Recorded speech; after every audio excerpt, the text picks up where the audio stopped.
Hello, good day, investors. My name is Ehi-Kings. Welcome to Real Estate in Perspective with Ehi-Kings. Today, I'm live on site with one of our engineers, in fact, our Chief Engineer, Engineer Dominic. I'm going to be talking about an interesting topic: building designs and construction methodology. Engineer Dominic, welcome to Real Estate in Perspective. And I'd like you to tell us about building designs and construction methodology. Okay, thank you very much. For what we're doing, building design, we have many kinds of building design. We have residential design, residential buildings, commercial buildings, industrial buildings, depending on the category, type of building that we are designing. But what I would like to focus on would be residential design. Now, for most residential designs design. For example, what we do in Ehi-Kings, we do a reinforced concrete design for a residential development. And like you see where we are now, it's one of our construction site, the Grace Luxury homes, 8 unit of fully detached 5-bedroom duplex. So what we did here, practically, we did a reinforced concrete design. Considering the terrain that we are, all engineering factors we put in place. We did our soil test. We did our which is what's called the geotechnical survey. We did our topographical survey, and we also transfer of level to help us know what level we are taking when designing, and to appropriately specify transferring from the express road to where we are considering the water table of the area. Yeah, so all those factors we put in place, and we went on board. We did our architectural design, drawings, and we did our structural design analysis and detailing. We also did our mechanical, electrical detailing, like coverage of electrical power lighting, and system piping generally. So all those factors we put in place. And for the structural design, what we adopted here was a reinforced concrete design. We also consider for our foundation, we looked at a piling type of foundation. We did piling foundation where we had a pile go down beneath the topsoil. We had a piling cap on it, and we have a raft beam on it that made up the substructure before imposing the superstructure on the building, on the foundation. So you talked about the substructure and the superstructure. So I'd like you to talk more about the superstructure. Okay. Yeah. The superstructure actually begins once you've completed what we know as foundation.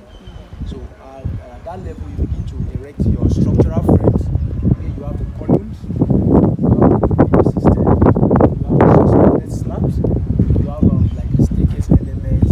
Then above that, you have the first floor slab decking. Above the first floor slab decking, you have other columns that are going to be carrying your roofing beams or your roofing elements, and so on and so forth. So basically, above foundation level is the superstructure level. And for Ehi-Kings, we don't just play with the foundation aspect of the building, because we know every building that must stand a test of time will be tied to the quality of the foundation. So we put in our quality checks, both our quality control and quality assurance check. We put it into the foundation to make sure that what we deliver is to specification. And we don't just design; we design to BS standard. And what we adopt in our design is the BS 8110 for reinforced concrete design, and that has been our practice all through in all our construction sites. We check all elements. We do our testing, the soil test. We do our material testing for example, the concrete type and the grading that we adopt.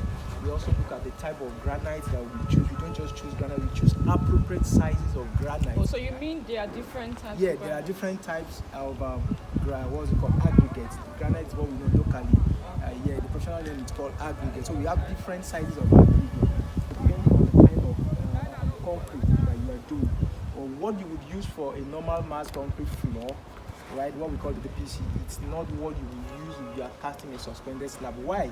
Simply because you have a reinforcement running across elements. So you need a particular size of granite that could go into the formwork to achieve compactability, right?